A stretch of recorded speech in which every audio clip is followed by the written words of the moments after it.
Professeur Noël Tchani Mouadinvita, bonjour. Bonjour. La République démocratique du Congo a une actualité qui domine pour l'instant, c'est la révision ou les changements de la Constitution. Votre lecture sur ces projets, soit de la révision ou soit le changement de la Constitution?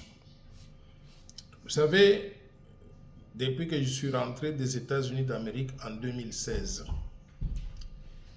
j'avais pris le temps de lire toute la Constitution de la République, article par article. Et déjà à l'époque, j'avais constaté que la Constitution contenait des imperfections et des impuretés qu'il fallait nécessairement que nous corrigions pour bien protéger le pays, la souveraineté nationale et l'intégrité territoriale.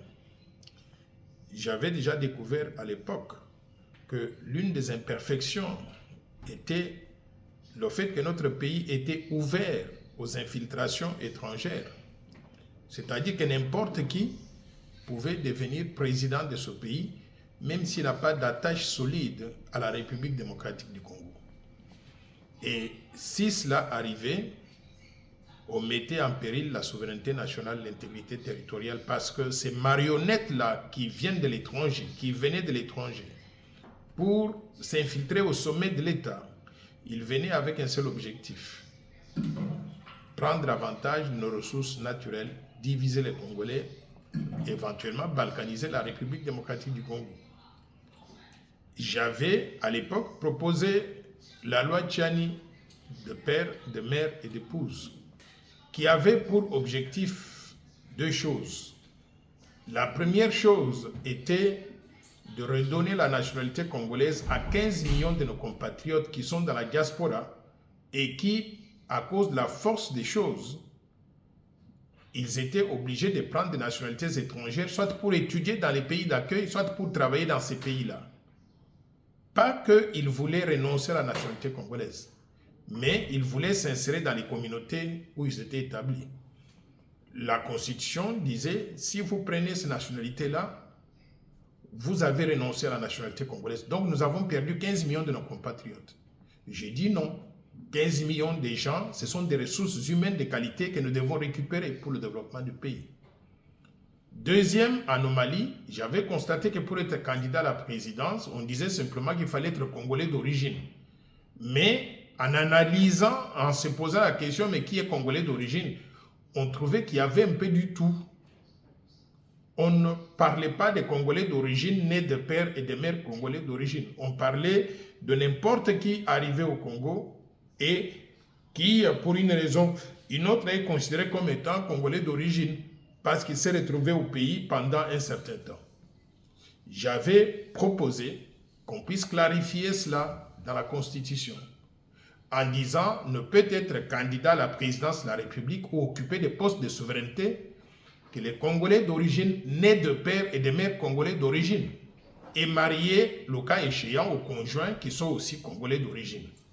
Cela nous évitait d'avoir des infiltrés qui viennent dans ces fonctions de souveraineté et qui vont trafiquer leur influence au profit des pays étrangers.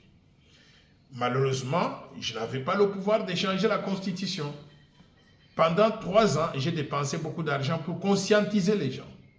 Et finalement, je suis heureux aujourd'hui que ce discours-là a permis déjà au président de la République actuelle de gagner l'élection présidentielle en décembre 2023 contre ces marionnettes de l'étranger qui voulaient s'accaparer du sommet de l'État pour nous rendre des esclaves dans notre propre pays.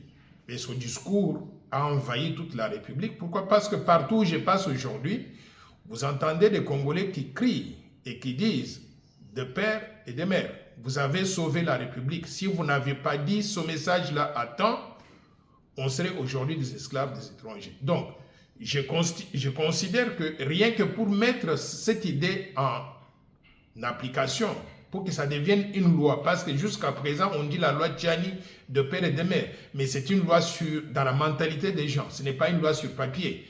Il faut qu'on arrive à modifier la Constitution. à reviser la Constitution. D'où la discussion qu'il y a aujourd'hui, elle est opportune, elle vient même trop tard. On aurait dû le faire il y a 3-4 années quand j'avais commencé ce discours-là. Donc c'est opportun que nous puissions réviser la Constitution aujourd'hui, rien que prendre en considération cet élément. Mais en analysant toute la Constitution, j'ai trouvé une vingtaine de choses qui fâchent, qu'il faut nécessairement modifier pour que notre pays soit mieux protégé, soit pour que les institutions soient fluides et que fonctionnent donc normalement. Si vous voulez, je pourrais vous mentionner certaines de ces choses-là qu'il faut modifier. Avant qu'on arrive à parler de ce qui fait fâcher cette constitution, revenons un peu sur les imperfections. Selon vous, le professeur Noël Tchani-Mwadamvita, ces imperfections sont ces imperfections qui bloquent le développement du pays, de la RDC et l'amélioration des conditions de vie de la population. Il y a beaucoup de gens qui soulèvent cette question-là, mais ils ne comprennent pas les implications entre les faiblesses de la Constitution et le fonctionnement d'un pays. Je vais répondre par votre question, oui. Ça bloque le développement du pays et ça développe l'amélioration du social de la population. Comment et pourquoi? J'arrive. Par exemple, nous avons le mode de scrutin indirect pour les gouverneurs et pour les sénateurs. Ce mode de scrutin a montré les limites. Pourquoi? Parce qu'on a vu que ce n'est pas la meilleure personne qu'on élit gouverneur ou bien ce n'est pas la meilleure personne qu'on envoie au Sénat comme sénateur. Il suffit d'avoir de l'argent de corrompre et on est élu gouverneur ou bien sénateur, n'est-ce pas? Par conséquent, rien que ça, le choix des dirigeants, on n'élit pas les meilleures personnes, on ne choisit pas les meilleures personnes. Or, quand on ne choisit pas les meilleures personnes, la conséquence c'est quoi? C'est que ces personnes-là ne vont pas mettre en pratique des bonnes politiques pour améliorer le social des Congolais. C'est la première chose. La deuxième chose qui montre qu'il y a un lien direct entre ces blocages, ces faiblesses-là et le manque d'amélioration du social des Congolais. Nous avons des institutions budgétivores, n'est-ce pas? On a le Sénat, les assemblées provinciales, nous avons le Conseil économique et social. Vous savez, le Conseil économique et social, il y a 500 conseillers. Les assemblées provinciales, dans chaque province, on a entre 15 et 20 députés provinciaux. Multiplié par 26, vous connaissez le nombre que nous avons au total. Multiplié maintenant par leur salaire, par leur rémunération. C'est l'argent qu'ils gagnent pour ne rien produire. Regardez maintenant le Sénat, ils sont 108. Et ces gens-là sont payés tous les mois avec des voitures, avec tous les avantages. Tout l'argent que ces gens et ces institutions absorbent pouvait être utilisé pour construire la route entre Mbushima et Nganajika. Je suis allé à Nganajika, je suis revenu, j'ai mal au dos parce que la route est tellement mauvaise. Dans ces conditions-là, je considère qu'il y a un lien direct entre les faiblesses que nous avons identifiées dans la Constitution et l'amélioration des conditions de vie de la population. Pourquoi? Parce que les ressources que ces institutions budgétivores absorbent pouvaient être utilisées différemment pour améliorer le social des Congolais. Professeur Noël Tchani, ne trouvez-vous pas que entamer la révision ou les changements de la Constitution avec les enjeux du pays, ça va risquer de plonger encore une fois de plus les pays dans une crise? Parce que nous avons une crise, la guerre à l'Est, qu'on ne sait pas jusqu'à aujourd'hui trouver une solution. Mais avec ça, ça va encore... Vous ne voyez pas que ça risque de plonger les pays dans une crise? Mais le pays est en crise depuis très longtemps.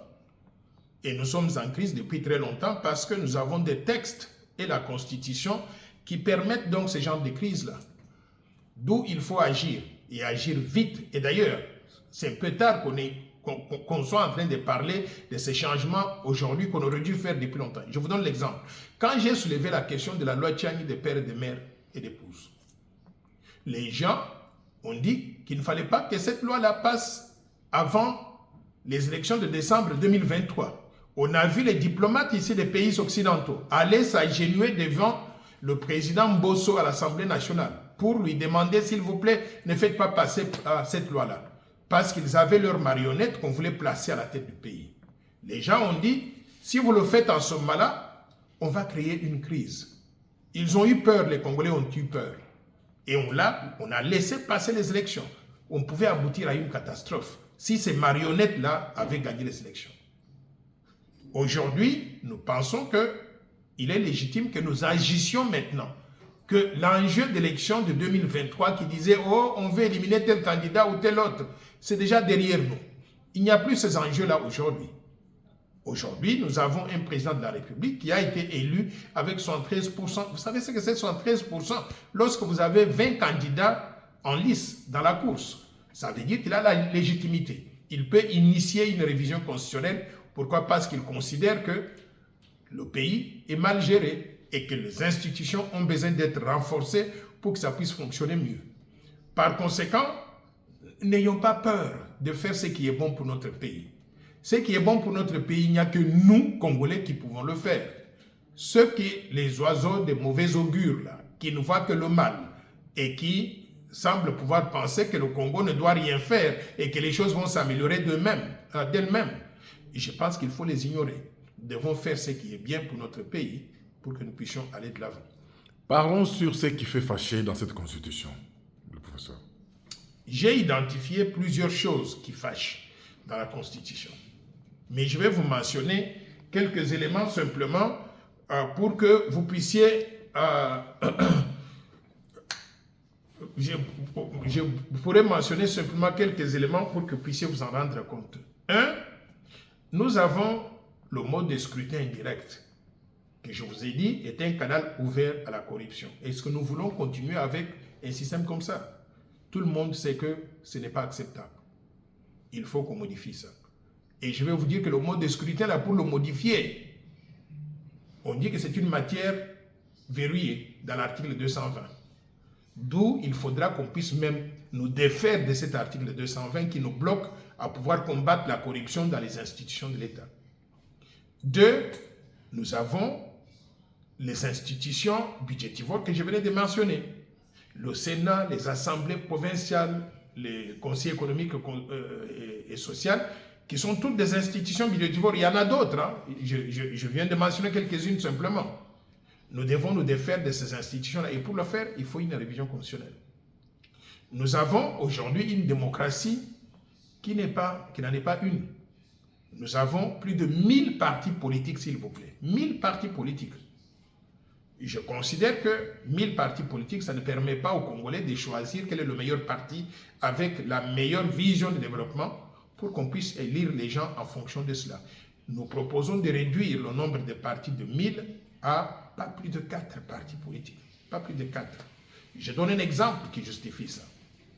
Vous entendez les gens là qui disent qu'ils sont de l'union sacrée de la majorité. Non? Ils appellent ça comment? L'union sacrée de la nation. L'union sacrée de la nation. Il y a à peu près 750 partis politiques dans l'union sacrée de la nation. Et ils jurent tous par le même mot. Ils disent tous conformément à la vision du chef de l'État. Mais s'ils ont tous la même vision, la vision du chef de l'État, pourquoi ils ne peuvent pas faire un seul parti politique? D'où nous proposons de regrouper tous ces gens-là, qu'ils aient leur parti. Je ne sais pas comment ils veulent appeler ça. Et puis on aura aussi d'autres personnes qui ne sont pas avec la majorité, mais qui sont peut-être de l'opposition de telle ou telle tendance. Et au-delà donc de ces trois tendances-là, il y aurait un parti comme le mien, la force du changement, le parti des gens propres, qui n'ont jamais gouverné, qui ne sont pas impliqués ni dans les assassinats, ni dans les rébellions, ni dans la mauvaise gouvernance de ce pays. D'où je considère que c'est une réforme importante pour le pays. Une autre faiblesse que je pense pourrait être adressée dans le domaine monétaire. Nous disons, la Constitution, dans son article 170, dit que le franc congolais est la monnaie de la République démocratique du Congo. Mais réellement, dehors là, le franc congolais, c'est la monnaie de la République démocratique du Congo. Il y a toutes les monnaies qui circulent et le franc congolais est devenu l'ombre de lui-même dans son propre pays. Nous devons dire dans la nouvelle constitution que le franc congolais est la seule monnaie de la République démocratique du Congo utilisable sur l'étendue du territoire national. Ça veut dire quoi? On rend la dollarisation illégale et la détention de devises étrangères illégale. Par conséquent, on peut donner l'ordre à la population congolaise. Défendez votre monnaie. Vous voyez quelqu'un qui utilise donc des devises étrangères donc dans la rue, confisquez-les. Et vous allez voir qu'on va remettre les choses donc dans l'ordre. Il y a d'autres articles comme ça, une vingtaine d'articles. Le gouvernement, par exemple, chaque fois que nous faisons un gouvernement, on a 60 ministres. On n'est jamais sûr du nombre de ministres. Tantôt c'est 60, tantôt c'est 57, tantôt c'est 65, et ainsi de suite. Là. Je veux que la Constitution dise finalement la structure du gouvernement en République démocratique du Congo et comment. 25 ministres, y inclut le Premier ministre. Un point, un trait, pas plus que ça. Même le président de la République n'aura pas le pouvoir de créer un ministère ou le ministre n'aura pas le pouvoir de créer un ministère comme il veut pour mettre telle ou telle personne qu'il veut. On doit respecter la Constitution. Quoi d'autre? Donc, voilà certaines des idées, mais il y en a une vingtaine que nous avons identifiées. Et pour mettre en œuvre ces idées-là, on doit modifier, on doit réviser la Constitution. Le problème, c'est quoi? Le problème, c'est que certaines des matières qu'on doit modifier, là, comme le passage du scrutin indirect à direct, sont des matières verrouillées. Parce que ce sont des matières verrouillées, on ne peut pas réviser la Constitution et l'article 220 sans faire un référendum populaire. Par conséquent, moi je pense qu'il y a tellement beaucoup de choses à modifier, à réviser dans cette Constitution-là, que je me pose la question, est-ce qu'il ne faut pas purement et simplement réécrire une nouvelle Constitution, recommencer à zéro? Donc voilà mon avis là-dessus. Professeur Noël Tchiani, avant de vous libérer, comment faites-vous la lecture du silence de certains leaders de l'Union sacrée de la nation que vous venez de faire allusion à cette idée, à ces projets de la révision ou du changement de la Constitution? Vous savez, moi je suis un homme sincère et je n'ai rien à cacher, je n'ai pas d'agenda caché. J'ai dit toujours, la patrie avant tout, la patrie d'abord, la patrie ou la mort. Quand j'ai une idée à donner, je ne suis pas hypocrite. Je ne flatte pas. C'est pour ça que je n'ai pas de poste dans ces pays-là. Parce que les gens que vous dites là, qui ne parlent pas, ce sont des hypocrites. Qui vont, quand ils sont avec le président de la République, ils lui disent, vous savez quoi, vous êtes excellent, vous êtes ceci, cela. Et ils partent qu'ils ne peuvent pas prendre position en public parce que ce sont des hypocrites. Moi, j'invite tout le monde, d'après sa conscience, à prendre position sur ça. Parce qu'il s'agit d'une question fondamentale. Et ceux qui ne se prononcent pas, il faut se méfier d'eux. Par conséquent, moi, mon point de vue est connu de tout le monde. J'invite les autres aussi à faire la même chose comme moi. Professeur Noël Tchiani Mwadjavida, on vous dit merci. C'est à moi de vous remercier.